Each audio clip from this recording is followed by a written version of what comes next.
Hello, hello.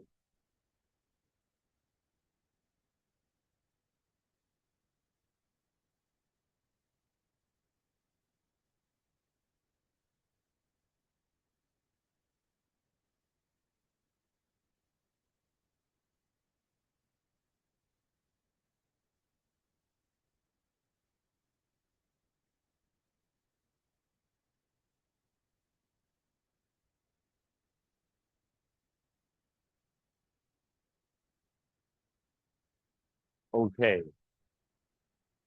please grab a seat and then we can start. This is the most students I have seen for the whole, whole course. Anyone attending my course for the first time? My lecture. But I mean, like I didn't teach all the sessions, right? I hope that they are from the Saturday afternoon session. So I do see some not very familiar faces. So I hope that is not actually from my own session that you're seeing it for the first time.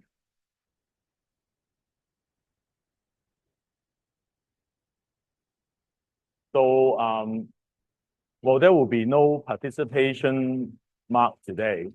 So but you can still ask questions. Before we start, any questions on the exam? Well, we'll have a lot of questions. Any question on the project?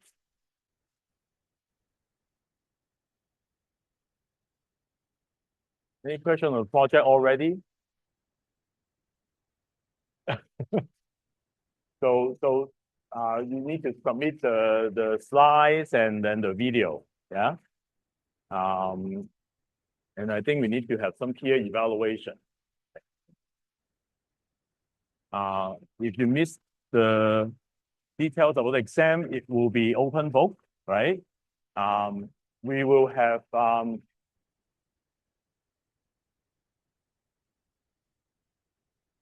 well, I guess I have to say yes, right? Like this is an AI course. What's that? I've never used this one on Zoom before. So they are using. Okay. Um, so exam will have like 20 multiple choice questions. Yeah, I think we have mentioned this before, right? So the exam will have 20 multiple choice questions. Each question will have like 4 choices, right? And then we'll have like essay questions. So for the essay questions, we'll give you 5 questions, but you only need to pick 4. Only need to answer 4. Okay. So I think if you answer all 5, they will just pick the first 4. Okay, to mark it. Okay. So don't waste your time and answer all 5. Okay, you only need to pick the 4 that you think you have most confidence. Right. So today we'll go through some like multiple choice and some essay questions, and then we'll go through them together. Hopefully, we don't need 3 hours unless you have a lot of questions. So any questions before we start? And this is not a material review session, right? We're just going through the exam. So the questions that I have here is not a representation of what the exam will be like, right? You probably like, and also I think we go through the review section like in two lectures before, right? So from the material perspective. Oh, and also that the material for the lectures, the future one is not going to be on, like last week's lecture will not be on the exam, right? And then the lawyer guest lecture will not be on the exam, right? But all the other lectures will be, right? So you can see the material that when we talk about like the different LLM, right? The 6 characteristics of the LLM, the benchmarking, right? The agentic framework, responsible AI. So all those topics will be on the exam, except future of AI and then the lawyer guest lecture. Thank you. Yeah. So guest lecture including marketing, FSI, retail, those you might run into those questions on the exam, right? Again, open book. I hope we don't kill too many trees for the open book exam. I'm sorry, I don't know what is the better way to do this. Right? Because I don't want you to just memorize all this stuff, right? So I think it's not very meaningful to memorize all this stuff. But I guess we cannot let you use the computer also, right, during the exam. Otherwise, everyone will get like 100%, right? Everyone will use your own AI companion to answer the question. All right. So I'm gonna go through the questions and then like we'll talk through it. Right? So let me know if you have any questions. And yeah.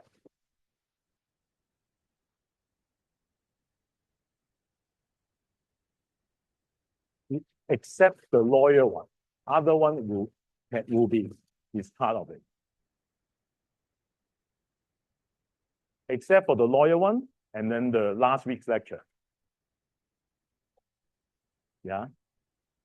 Is it? Oh, really? Really? Oh,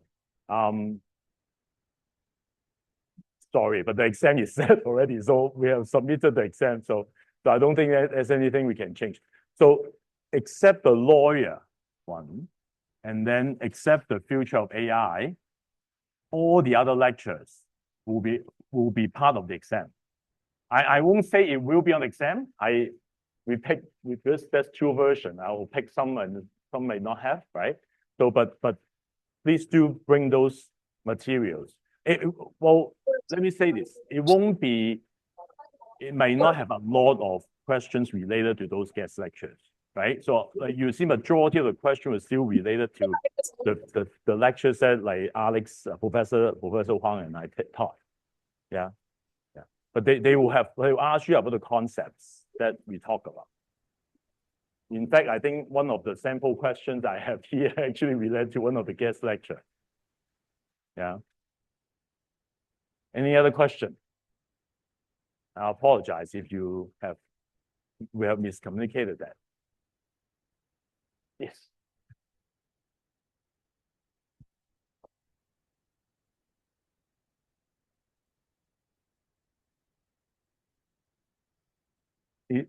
The question is the 5 question, whether it's from easy to difficult. Then no one answered the 5th question, isn't it? Right? But it's all relative, right? So it may be easy to someone, but not easy to some other, right? That's why we give the choice of like to you to pick. Yeah. All right. So why don't we start with the first question? Remember ELIZA. So we talk about ELIZA. What is the mechanism that is used behind the scene for ELIZA to function? Anyone think is A? Anyone think is A? B? C? D? I didn't even see any hand up. Do you think this is difficult? No, right? Yes? Yes?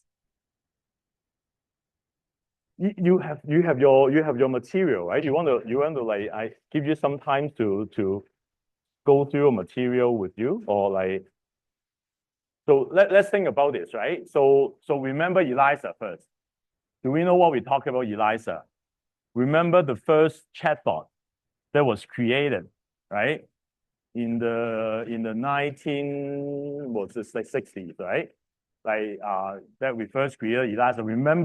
Remember the lady was in front of the terminal typing the words, and then like the computer program at the time was feeling compassion and then like asking whether she's happy and all that. Remember ELIZA. So first you need to find ELIZA. Where do we mention about ELIZA? Which lecture is it from? Which lecture was it from?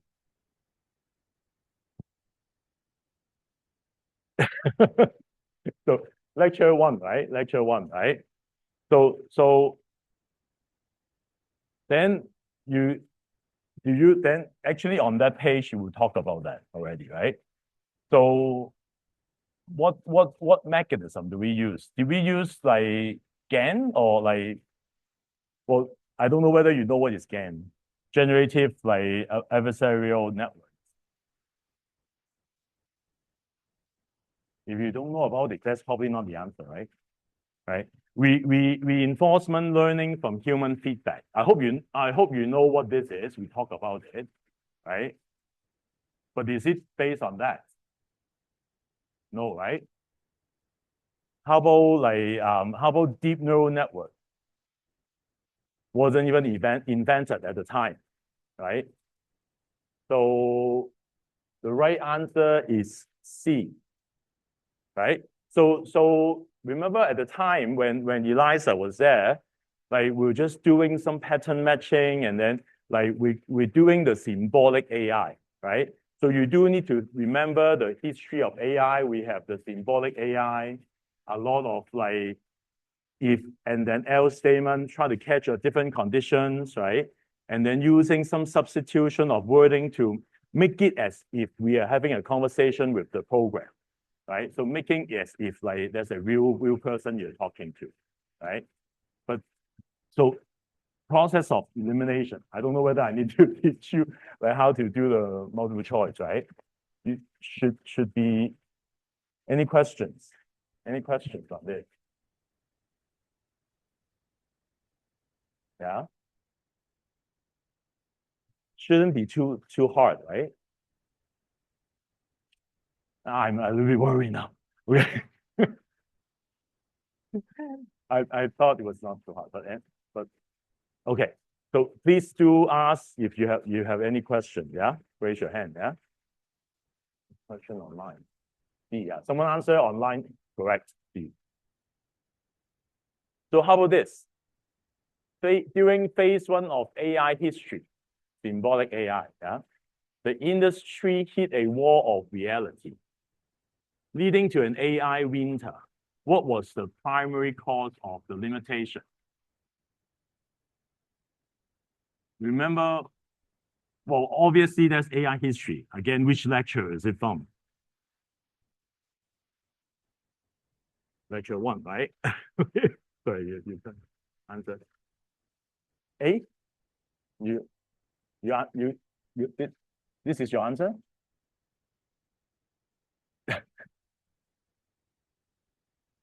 What is the wall of reality? Remember the AI winter.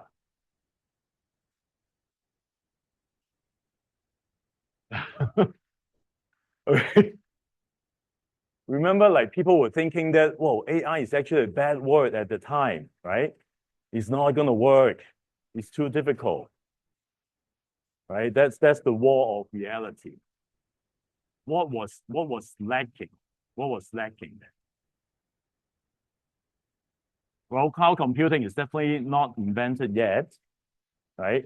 Global shortage of silicon chips and GPU. I think GPU already there, but I probably use for mainly gaming, right?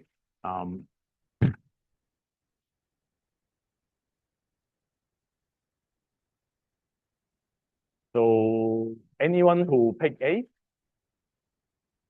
A, B. So I think there's some people online also picking B, right? So B, the system like cannot handle ambiguous unstructured data like image or speech. That is, remember that is like because we don't have like a lot of the data that was clean that people can train on, right? There's no computing, enough computing power to train all this network or all these like deep learning models, right? So that was the problem with the first AI winter, right? So until what happened? Until when we have the ImageNet, right? The data set created by Fei Li, right? That she actually clean up hundreds of thousands of images label them correctly. So providing people with a clean data set to train their neural network on, right? So she settled the data part of the equation, right? And that was ImageNet. And she created like competition, right? Every year that like people can go in and then try to test against like how is the computer AI can train against the success percentage accuracy on the data set, right? And remember 2017, AlexNet, right? And like that was actually created, right? Using multiple layers of the neural network, right? And at the same time, using GPU, right? The first one to actually leverage GPU, like I think they use 2 GPU to train their model, right? So that they make a very fundamental leap of the accuracy and performance on the ImageNet. And then we started the whole AI kind of era, right? The new kind of AI era with the deep learning, right? So B, right? That's the right answer. Yeah? B is the right answer. Okay.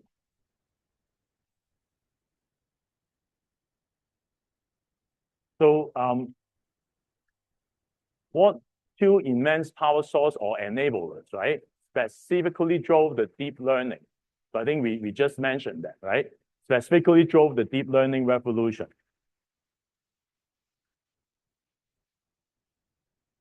Was it A? Was it quantum computing? Right? Was it B? Who says B?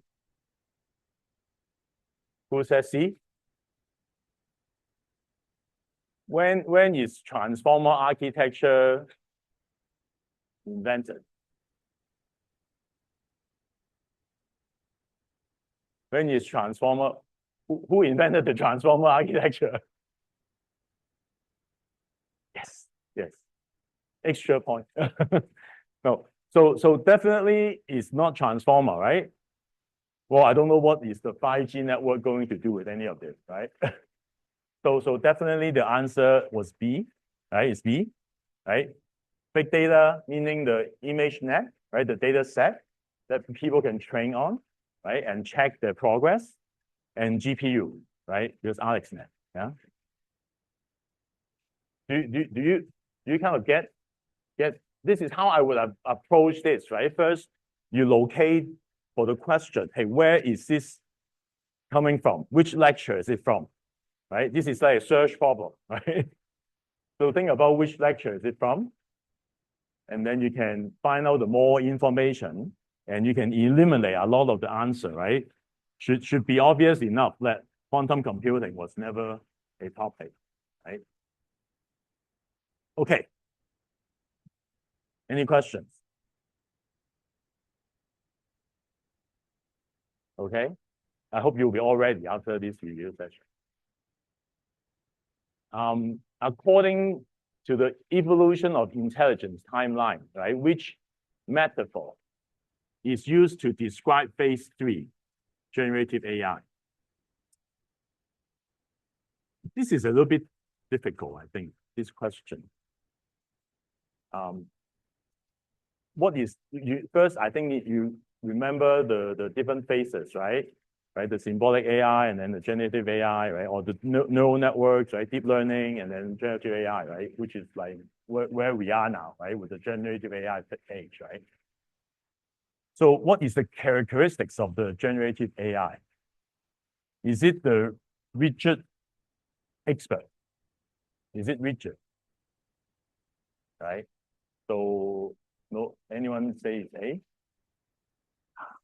He's some right answer coming up.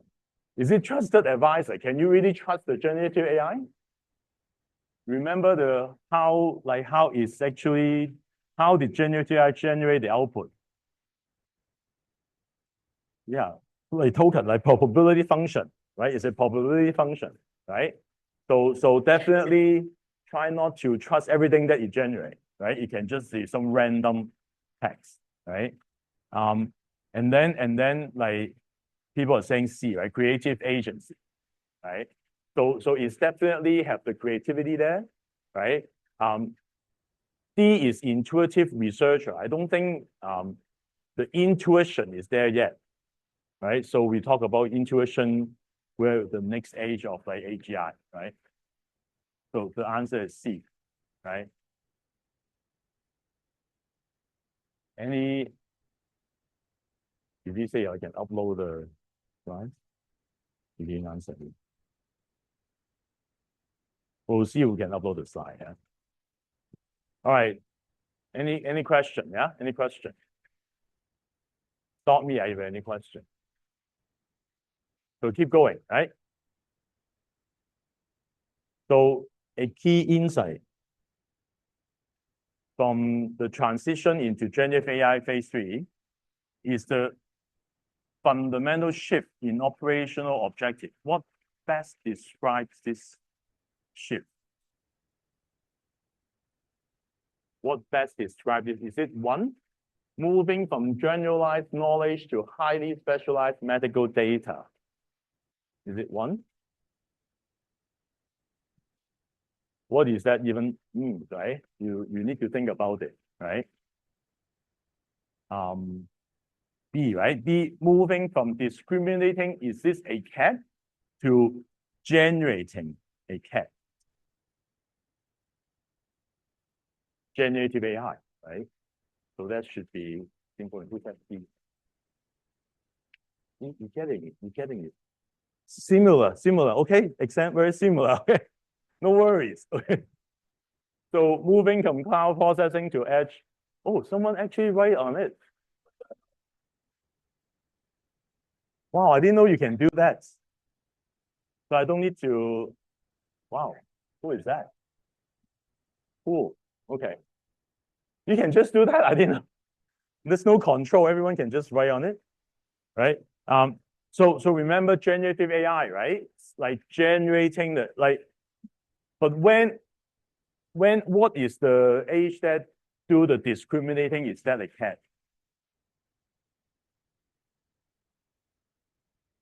Yes, stage 2, right? So the deep neural network, right? What AlexNet does is to actually identify the images, right? Telling what is a cat, whether it's a bus, right? Whether it's a car, right? So that's how they actually achieve the ImageNet competition, right? That's discriminating whether it's a cat or not a cat, right? So let's see how fast. I don't know who this person is to answer the question. For the next question, yeah. Hey, can you erase it? Now it stays on. Let me try.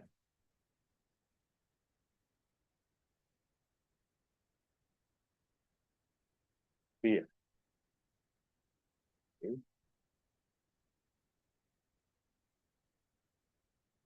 Okay. So Gaia, General AI Assistant Benchmark. Which lecture is it from? Benchmarks.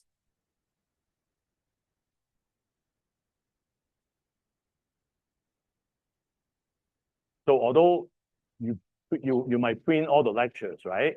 I hope at least you remember like some concept that which lecture is it from, and then kind of like then it will help you a lot, right? So you don't need to memorize everything on the lecture notes, right? But at least kind of understand what you learn, right? What you know, right? Especially important for the essay question, right? So the benchmark highlighting a specific paradox in the AI evaluation. What is this paradox? What is a paradox? We all know what paradox, right? Probably don't need to say. So model, was it A? Model performed better in foreign language than their native training language. Is it A? Who says A? Questions that are conceptually simple for humans are often incredibly hard for AI. Who says B? It's gonna like A's exam. Okay. Open weight model always score higher than proprietary model. First, is this true? Like C, is it true? It's not even true, right? So I think most of the time you see proprietary model will score a little bit high.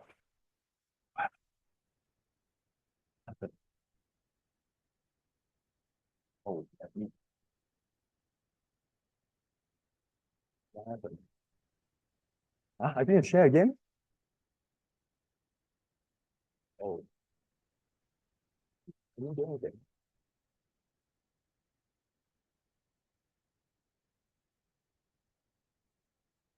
Okay.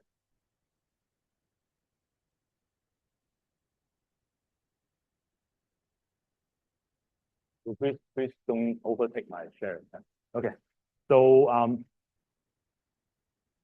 C is open weight model always score higher than the proprietary model, right? That's not true. We know that, right? Increasing a model's parameter size decrease its reasoning speed. Is that true? Is it true?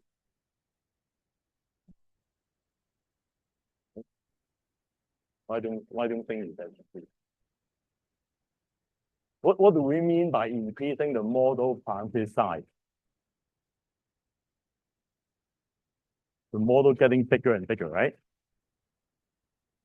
So getting bigger probably actually take more resources to compute, right? So that's why you have a lot of shortage in GPU now, right? So that D was true, but is it related to the paradox? It's not even a paradox, right? So the correct answer is B, right? So remember what is the the AI assistant benchmark is for, right? That's like you go through your lecture notes, they will describe, right? The Gaia is to test the agentic capability of the large language model, right? And a lot of the time, even though the LLM can answer Olympic math questions, but sometimes they cannot answer what is 1 + 1, right? Yeah. So some of the very simple questions that human can solve, then the AI may fail with that. Although AI can answer a lot more complicated questions.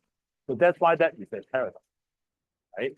And a lot of those AI assistants, because it needs to help you with all these day-to-day tasks, if they test, the test was actually designed to check some of these very basic capabilities, whether it's useful as an assistant, right? So that is what that benchmark does. Any questions?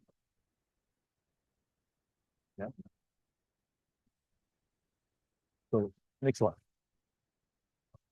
What specific tasks does Agent Bench use to evaluate LLM's agentic capability within an operating system environment?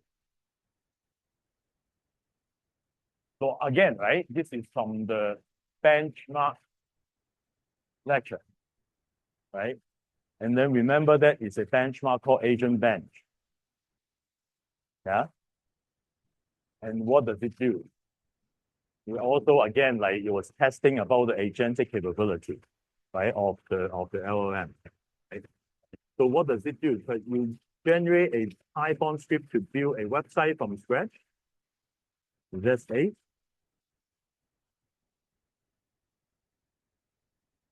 Engaging in a 10-turn conversation. Someone see the answer. 10-turn conversation with a human user. Definitely not, right? So the answer is C, right? So we type it again, then I have to clear it. So anyway, using the batch command to navigate a file system to locate a specific file. So remember the agent bench is to actually, you can find it in your notes, right? It's actually telling you how to actually execute tasks, right? It's like almost like give you a task, and then that task will actually related to a multiple commands on the operating system that you need to find it. You need to like search through the different directories and locate a certain file, right? So that is again to test the agentic capability, right? How does it do in operating certain OS? Yeah. So that's another. Well, of course, it's not translating a Linux menu into Spanish. That's nothing to do with that, right? All right. So how about the chatbot arena? Remember the chatbot arena? Remember we tested in class, right? I don't know whether we tested in our class, but determine the leaderboard ranking, right? For subjective model quality. How do we do the chatbot arena? Remember that? Anyone? Have you try again? Yourself? So remember the A/B test, right? It gives you two. You have one prompt. It gives you two outcomes. Then you will be the judge to tell the benchmark which one is better, right? Which one do you think is better, right? So is it used GPT-4 as an automated judge to rate the response from the scale of 1 to 10? All right. So B, test the models purely on their ability to write functional code. That's probably not the chatbot arena's job, right? So, well, actually, I mentioned it, right? It uses crowdsourced blind battles between two anonymous models to generate a ELO rating, right? So that's definitely the answer is C. Someone says C or D. So it doesn't measure any hardware latency. Okay, time to first token, it doesn't do that. Right? So, well, of course, you might take it as part of the evaluation. Whether when you read the outcome, some will come up faster, some will come up later, right? So whether it actually you take that into account, but it's purely based on your human judgment. What is ELO rating?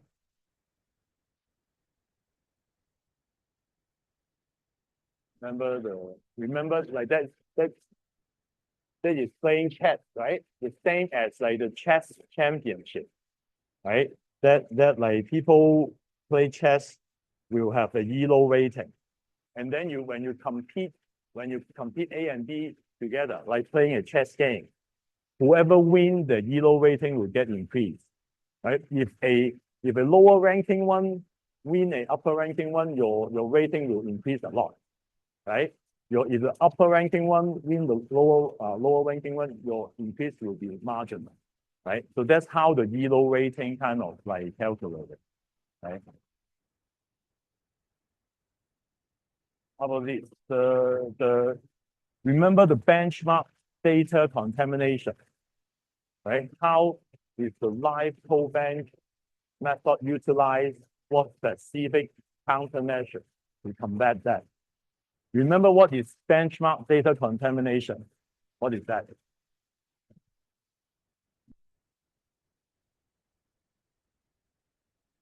Yeah, it's like what I'm doing now, right? I'm giving you all the exam like questions and answer that you can train on it now, right? Then hopefully you can get a good score in the exam. Same for the benchmark, right? No, I'm not giving you all the exam question. Okay, if you see a similar question on the exam, don't just answer the same ABC. Don't just remember that. Read the question carefully, okay? So they benchmark data contamination, right? It's actually because all those benchmarking results and data sets, question and answer, a lot may be published, right? If it's not published, some of the training kind of like entity or company can still get those data out and then try to train the model on it. Then in essence, that you already see the question and answer in the benchmark, and then the benchmark becomes very much useful, right? So not really helpful, right? And that's a category of benchmarks called live bench, and live code bench is specific for code, right? So how does it use to actually do that, right? Does it employ human expert to manually grade every line of code? That will be very terrible, right? That will be very difficult to do. It restricts the model's access to internal memory.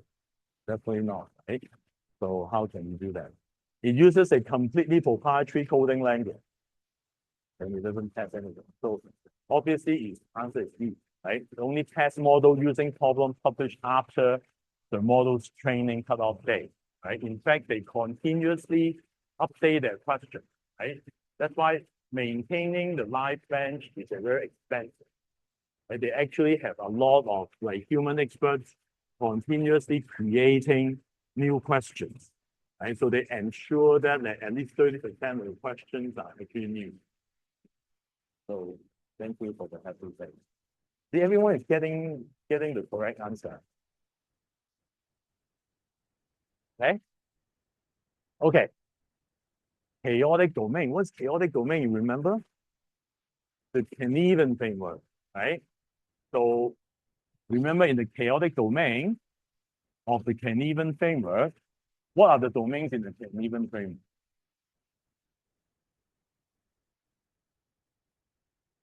Remember that's the picture with like 4 things within. I will see. I mean, that's the simple, right? Simple, right? That's complex, complicated, right? And then chaotic, right? Chaotic is like the one in the middle, right? So I think we also give example of like in the lecture notes, right? An example of like a problem in the chaotic domain, right? When you try to determine what is in real time, what's a defect, right? It's a PR crisis, right? What do you recommend to decision model that you should establish? So I bet you probably don't remember this at all, right? But of course, the trick is to find that slide. And that slide is going to have that answer. That's really so easy, right? But if you want to think about it logically, when in the chaotic domain, you don't know what you don't know, right? And then you have no way of telling what is north and south, right? So what should you do first? You can, in the chaotic domain, can you sense? Can you actually determine, can you check what is the situation? You probably cannot, right? So in fact, I think the right answer, the right answer is B, right? When in the chaotic domain, you act first. You try to put out something first and test it. See whether it's actual, and then when you put out something, you act, then you check whether that's a good outcome, whether you can detect the defect or not, right? And then see how you, based on the response, you iterate, right? So that is kind of what you may not see this in the exam, but a similar question will be on the exam. Yeah. So easy, right? You find the right slides and you can just answer it. But think about it also if you can actually think about the logical way of handling it. Okay? So remember how might we statement, right? When you're evaluating the mapping of the how might we statement, remember we were in the other lecture hall, right? That like Michael and Jim were telling us how to do the design thinking, right? So remember the different colors that you put onto the 2x2 matrix. What is the axis of the 2x2 matrix? How do you determine the quadrant, right? Was it the, maybe we start from the bottom. Was it the risk of failure versus potential revenue? No, right? So value to your organization versus complexity to the implementation. Sounds right? That sounds right. Let's go on. Okay.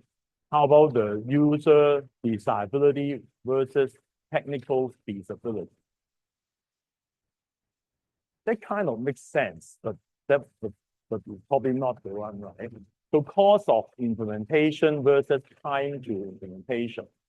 So cost and time is kind of like the same thing, isn't it? Right? It costs more and costs longer time to implement. Right? So I think we all remember, right? We want to attach to the green quadrants, right? Whether it's high value to the organization and very simple to implement, right? So that's high value, low value. There's simple and complex, right? So what you never want to do is the red zone, right? That you don't want to go to the problem that's low value and complex to implement, right? Kind of like waste of resources. Always go for the high value and simple one, right? So that is C, right? All right. And generative AI automates repetitive tasks. The course suggests that human talent development will shift towards unique human traits. Which of the following is one of those emphasized traits? Is it A? How fast you can type? Is it B? Oops, that's wrong. Whether you can memorize it? Definitely not. Was it C? Right? It's C, right? So that like you stay curious. Remember, the importance now is not how good you can answer the question, right? But which question that you ask, right? How do you ask the right question? How do you ask question in the right way, right? So that is becoming the human kind of trait, right? That is important, right, to us, right? Using AI as a tool to answer the question. But we have to ask the right question first, and we have to stay curious, right? So that's straightforward. All right, so we finished the multiple choice part. Any question? So you will see similar kind of like multiple choice questions. Some of the answer you see that it will be very obviously wrong, right? Don't pick those, right? Think about which lecture is it from and refer back to the lecture notes. Right? I'm not asking you to memorize anything, okay? So hopefully should be straightforward enough. The essay question need a little bit more of thinking, right? So all the questions is 20 marks each, right? So 20, I don't define that, but they can have at most 20 multiple choice questions. So I'm restricted to that. So 20 multiple choice questions, 1 point each. Yeah. So you just went through all that. And then the 4 questions you need to answer for the essay question. Each of the question will be 20 points, right? So think about like how are those points distributed, right? So each question will ask the different kind of parts, right? And then based on the different parts, you will get your point, right? You don't have to. I don't see that you have to write a lot, right? But please make sure that you answer the question correctly, right? And answer the question to the different parts, right? To get all the points. So the lectures highlight several important characteristics of the large language model. I think I keep saying this, right? This kind of like, isn't that the most important part I'm trying to keep, right? How do you evaluate, right? The different kind of like the model, right? Remember what was the 6? Remember what was the 6? I didn't list them all, right? Modality. What is modality?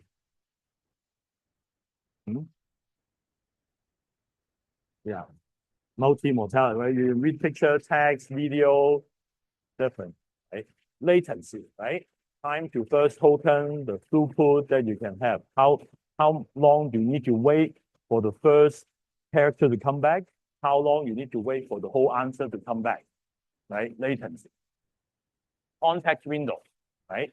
How big is the context window? right? That you can actually, how big is the input that you can put into the LLM, right? And then performance, right? Performance is how smart the model. What are the other two?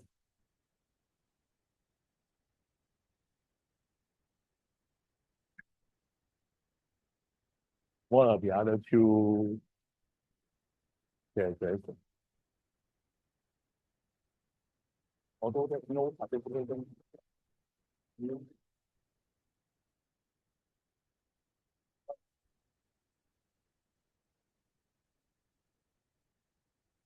Remember? Talk, right? Talk is one of them, right?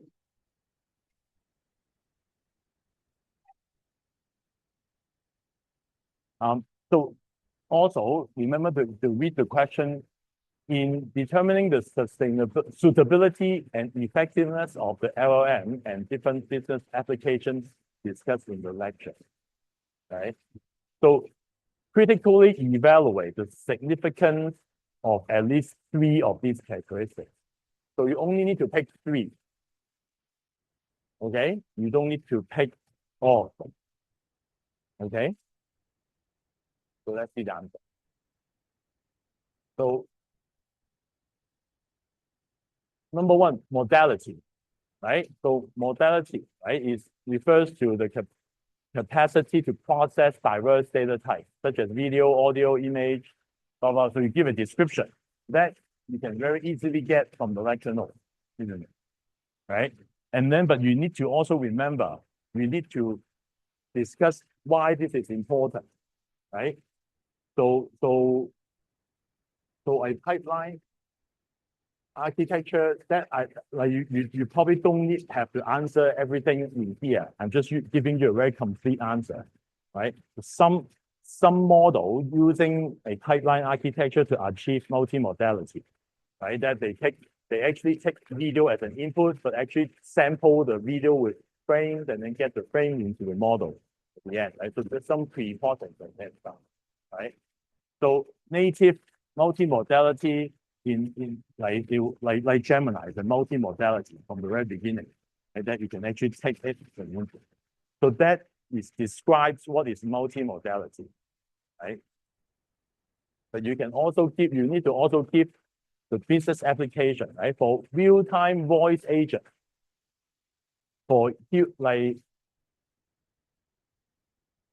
so the voice agent, you need to take voice as a input, right? So you need to make sure that your model can process voice, right? So that's why where multimodality is important, right? Versus if you're just doing a text bot, right? Text-based chatbot, right? Then the multimodality is not that important, right? So you need to describe why picking a model that is multimodal that is important to the business application, right? Just give an example. We can give any example, okay? You can give any example, right? So processing a voice agent is important, right? To a multimodal is important to this, right?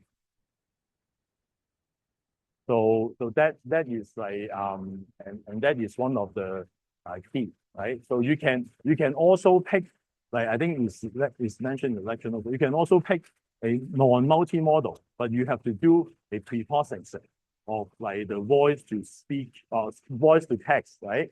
The speech to text, translate to text, and then pump the text into the model, right? So that's not very efficient. So that's why you should pick the a model that can accept voice input. So latency, right? Speed, right? We talk about this, right? Latency, time to first token, and all the different token latencies. Then you can actually refer to the notes about like what is latency mean, right? That you should be very quickly and able to get that, right? Why do you need to have the latency, right? So if it's the keyword is the real time, right? Same example, you use real time voice agent, right? Because it's a real-time interacting with the human being. So latency matters. You want to make sure that it answers in a timely manner, right? So versus a use case of like you process 10,000 reports overnight, right? The latency may not be as much of importance. So you can pick a model that with a higher latency, right? Everything is a trade-off, remember. Yeah? Any questions? Any questions? Please raise your hand. So what else? Performance, right? The model performance, such as accuracy rates, right? That like error rates, all these different benchmarks, right? You have all these like humanity last exam now. Every new model is pushing the envelope, right? But do you need a model that is so smart, right? Depends on your use case, right? Do you really need the highest, the smartest model? Of course, that comes with a cost, right? It can be the latency, it can be the cost, it can be other things, right? So do you need a model that is so smart, right? So you look at it, a complex financial analysis demand a high accuracy and depth of analysis, right? So in that case, you want to have a smarter model, right? That's why you need to have a reasoning model. You need to make sure that it does the financial analysis correctly. It do a lot of reasoning, right? So that's an example, right? Versus just casual chatting kind of a function, maybe just need a very simple model, right? So and then you trade it off with the other characteristics, right? So make sure that you give a reason why you need the performance when this is important, right? Context window, right? Context window is like why is context window? Some are up to 2 million tokens now. 2 million tokens equal to like 2 hours of video, right? Many like PDF documents, right? That's also the effective like context window, right? That like even though some of the model takes 1 million tokens or 2 million tokens, the effective context window may drop very rapidly, right? So some of the benchmark actually test that. Why do you need a large context window? Okay?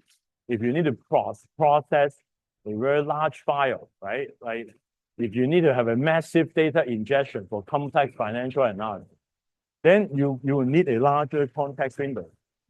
Think about you need to ingest the whole financial report, right?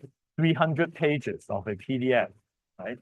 You need a very large context window to handle that, right? So that making sure that can fit into your input, right?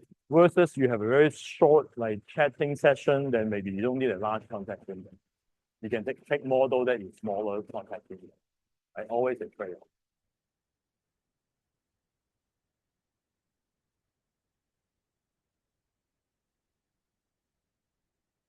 So throughput, right?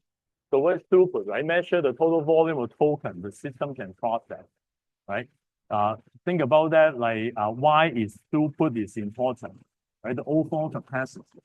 Think about if your application needs to scale, right? Can you actually make sure that the throughput is actually match what you need for your use case, right? So the example we use is high throughput optimization necessary for batch processing tasks with massive arrival volume, right? Like 10,000 users, keep uploading, right? Where optimizing latency is required for single user, immediate response checking, right? So that is another trade-off, right? Throughput, right? Compared to latency. Right? So you need to think about throughput and latency and the trade-off, right? So for some system, you need a very high throughput. For some system, you really need no latency. Talk about why this is important. Yeah. people keep asking whether we should upload. I don't know. So of course the last one is cost, right? Remember that like the cost of output token is much more expensive than the input token, right? So you of course when you have a more intelligent model, more thinking, right, more reasoning, then it will definitely cost you more, right? So don't use a cannon to shoot a mosquito, right? So make sure that you have the right model with the right cost, right?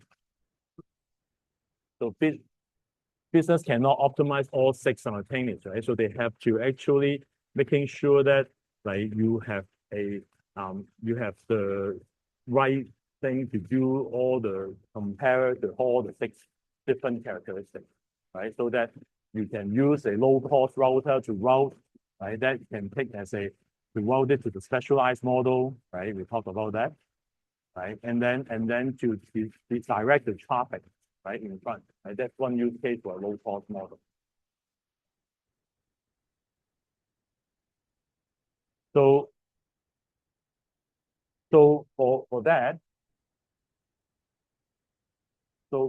that, remember that 6 one, right? So answering each of the characteristics, giving a business application will give you 5 points each, right? Mentioning that you need to trade off between the different characteristics will give you another 5 points, right? So you need to make sure that you mention that why do you need to have a trade-off, right? You give the 6 like you give 3 out of 6 characteristic description. You tell why each characteristic is important, right? In what scenario, and then you need to also mention it's always a trade-off, right? Basically, what we mentioned, right? And because you cannot have all 6, you cannot have a cheap and smart and fast model. If that, then no one need any other model, right? That one model will just take over the market, right? Because it's always a trade-off. That's why you always need to have a trade-off, right? That's why all these models still exist, right? Even within the same provider, right? Gemini has Sparse, has Pro, right? Even like OpenAI has also have the thinking model and non-thinking model, Sparse model. You can see all the model thought is the same, right? They provide multiple versions for people to choose from, right? Some will be cheaper, some will be more expensive. Some will be higher throughput, and some will be higher in intelligence. Right? So, any questions on this? Any questions?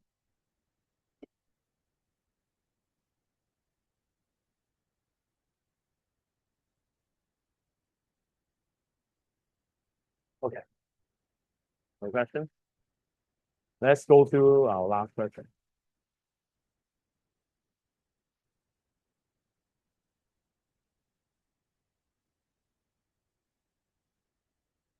Operational AI lifetime Tiger team UX and oversight are successfully deploying a generative AI application in an enterprise extend far beyond selecting the model, right? So we done selecting the model, but implementing it, also another aspect of it, right? It requires operational planning, intuitive design, and continuous auditing, right? Checking and monitoring, right? Describe the role business person. Why is it important within the AI Tiger team, right?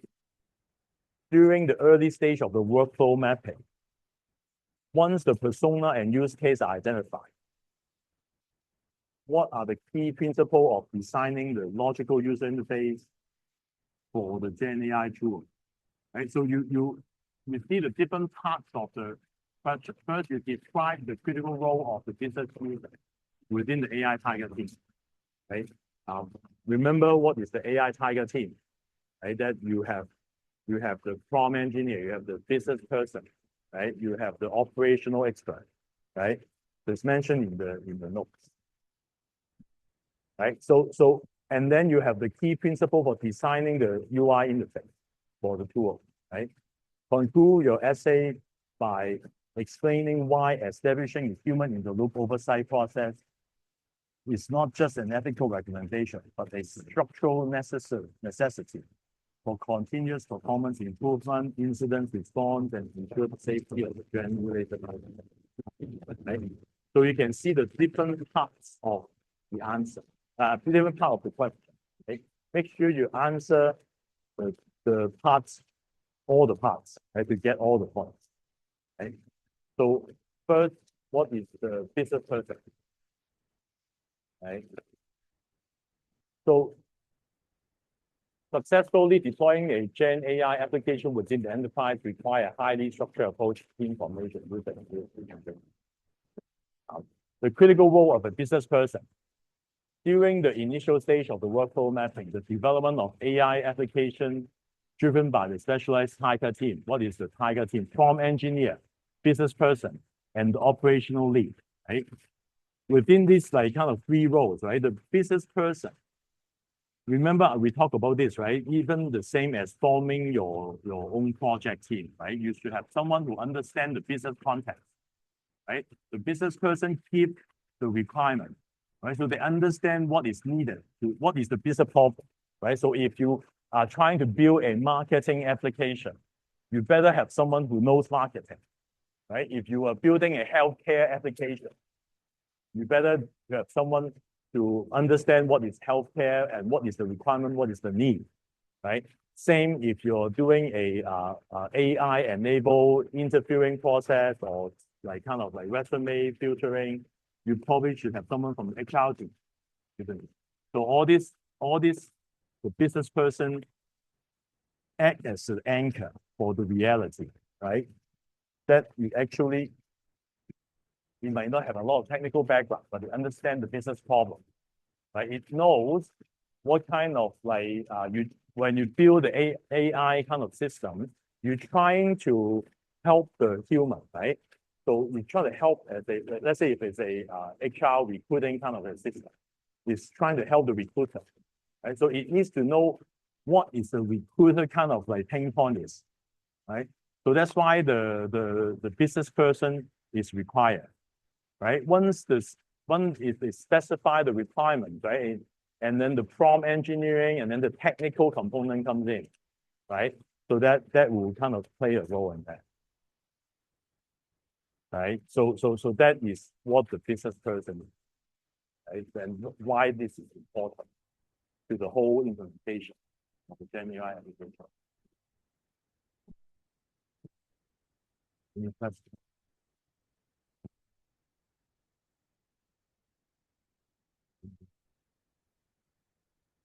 So after that, right? You ask about the UX UI design, right? So actually there's a slide, if you remember, there's a slide who talk about how do you create the principle? What's the principle that you use to create the UX design? Make sure that you keep the interface simple, right? Remember we talked about like see all the AI application now, like ChatGPT, Gemini, very simple, right? Very simple interface. Try to minimize and it should be intuitive, right? You probably don't need a menu to actually understand what it does, right? Not like PowerPoint or Excel, right? Have like hundreds of functions that you don't know about and don't know how to work, right? So it needs to be intuitive. People can actually pick it up very easily, right? It needs to have a kind of a personal kind of like that you can personalize. And you need to be able to personalize the input and output, personalize the sensor, right? So the interface should be allowing the user to set it, right? Just like in Gemini or in ChatGPT, you can specify your kind of characteristics, what you prefer, your preferences, all that you can set, right? So that is the kind of one of the keys that you can actually adjust, right? Personalize. right? That and it should be intuitive, right? It should be logical. So you don't need a thick menu to use it, right? So design for ecosystem integration. Remember that we said, right? Your application should be able to extend functionality, right? Should have the extensibility, easy to pick up new functions, easy to actually add on to it, right? Because that is very important in today's kind of competitive environment.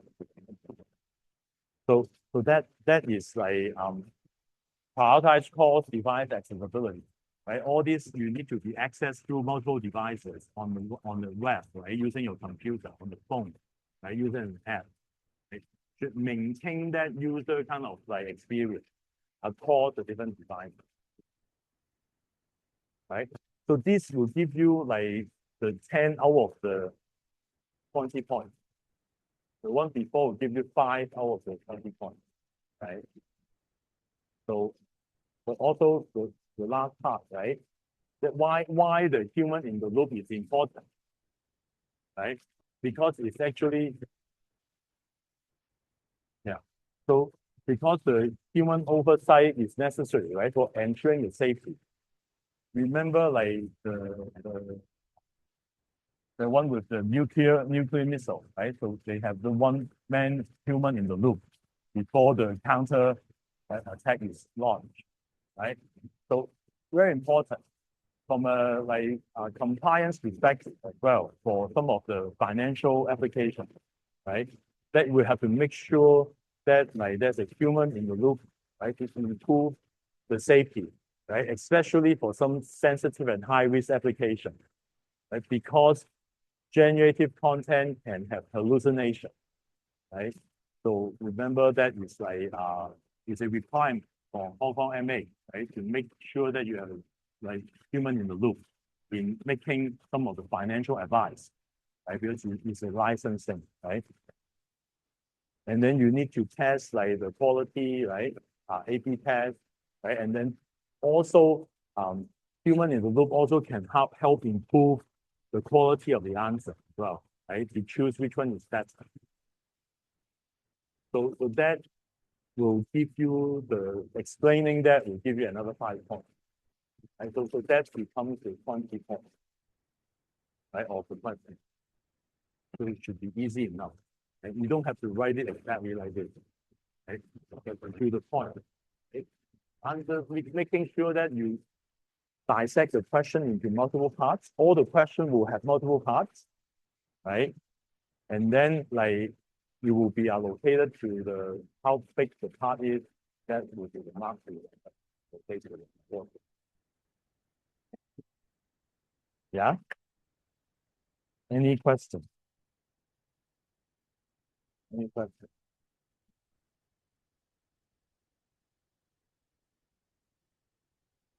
All ready for the exam?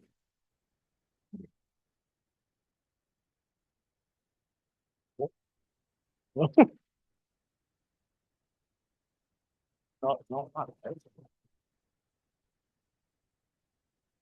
Huh? Yeah.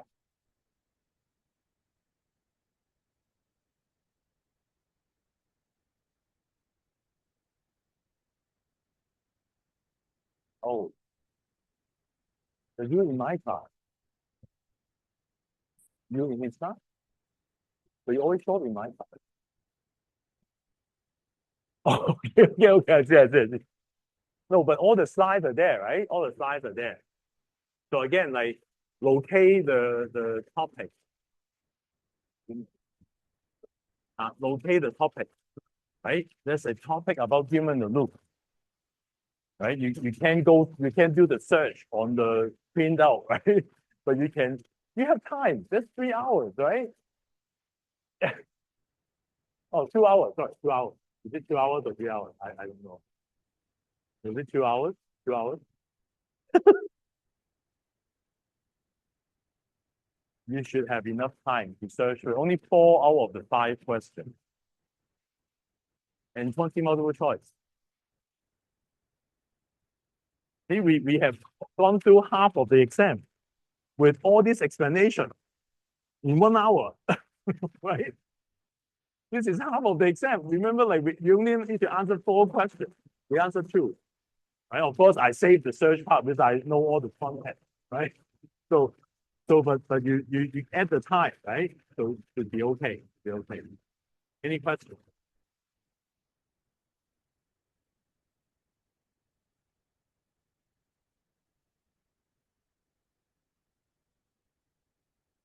Yeah.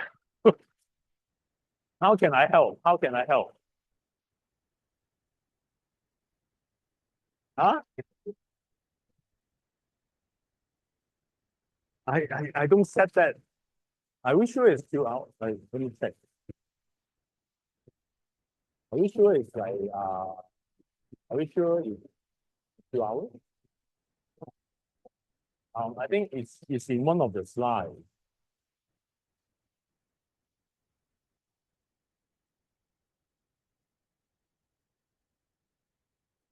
Let me check that.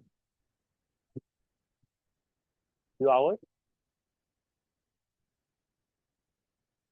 Yeah, it's 2 hours.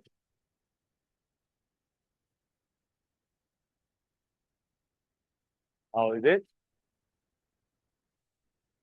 Not enough time, you think? Let me ask if I can increase. I don't know.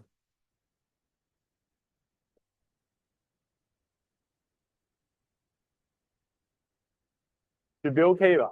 Be okay, right? Be okay. I thought last year was 3 hours. Was it 2 hours? Anyways. Oh, 2 hours? 2 hours? Okay, 2 hours. 2 hours.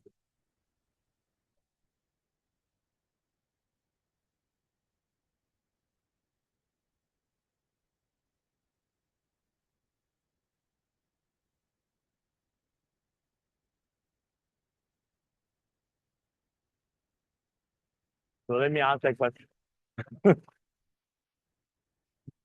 How else can I help? The lecture also recorded, right?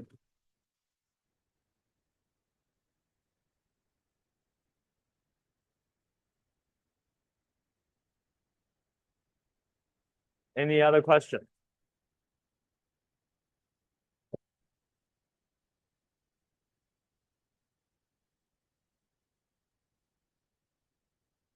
So let me upload the slides today. Okay, I'll upload the slides today. So I thought this is already a very big tip. So the it's already a very big tip. Yeah. So but also like the question is distributed among the course material. The first 3 lectures, there's a lot of content, right? So you definitely will have more questions around that, right? Um, not a lot on the, there's still some, but not a lot on the guest lecture. Okay? More just the idea. More just the idea.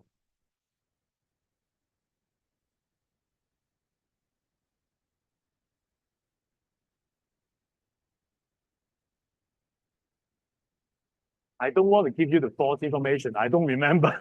I created this exam so long ago. I don't remember exactly. Some some some of I remember one of the essay question in one version. You do have a guest lecture kind of related question. Maybe market. Okay. Maybe. Again, there's 2 versions of the exam. So don't bet on it, right? Don't bet on it. This also the question I have to make it different too. Yeah, but some question will be the same. And some I already mentioned some very important topics. And we already went through it today. So I hope everyone get that question right. I'll be very angry if you get it wrong. Okay.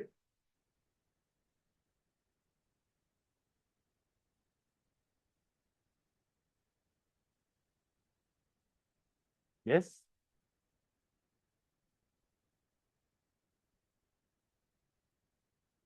No limitation. Bring anything, okay? But you cannot bring a electronic device. Yeah. So you can bring anything that you print. Yeah. You're gonna kill a lot of trees. Yeah. Or I make you kill a lot of trees. I should take responsibility.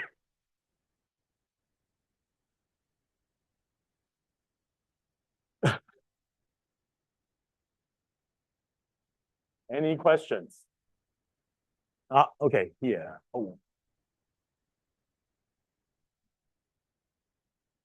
Oh, can hear the voice? Yes, I'll upload the PowerPoint to Canvas.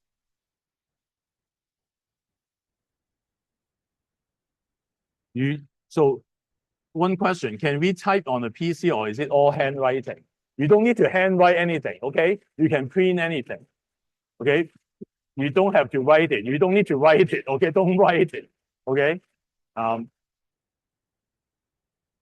no. I thought the material, he says. Oh, no. Okay, so that's the question? Okay, sorry. No, handwritten. Exam question is definitely handwritten. Do we need to make our answer as comprehensive as the example, or it's okay to provide key points? Yes, I think providing key point is okay, as long as you answer that, right? Of course, the model answer, I try to be more comprehensive, right? So you just need to provide, but make sure you answer all the elements, right? Don't miss the elements, because I provide the marking scheme. You need to mention this, you need to talk about this for you to get the points, right? What can we bring? Bring anything that is with like you can print out, right? Hard copy. You can bring as much paper as you want. Okay. Does this lecture have recording in Zoom? Yes, we do have a recording. Any other questions?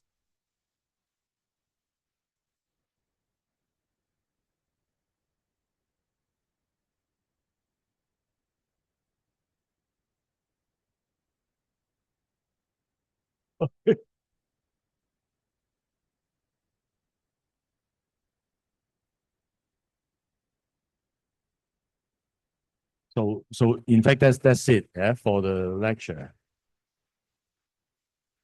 For today material, I only cover until here. So any other questions? I can stay on to answer some questions. Yeah. Good luck on the exam.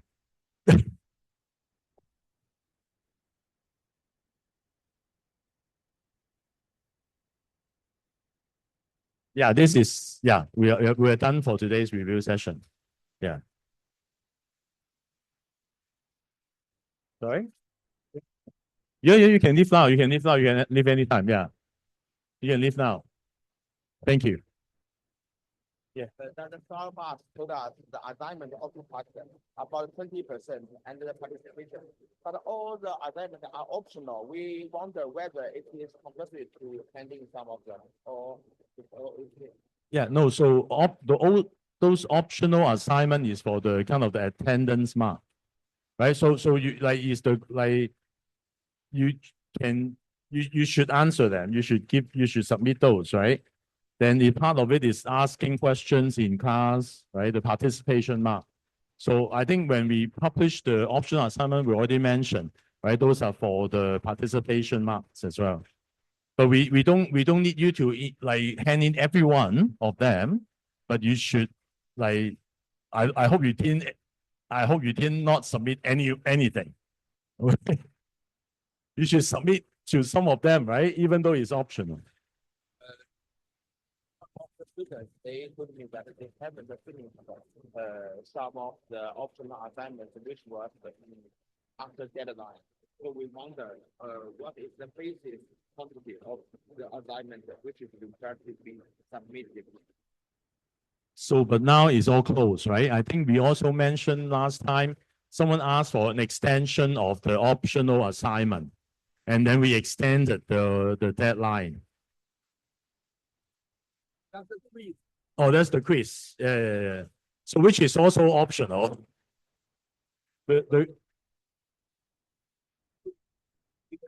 You can see that Ah, some of them we don't know the exact breed of that. They have six, which you can see that only five and six are remain valid. ah, But some of them didn't know that, so they extended. oh.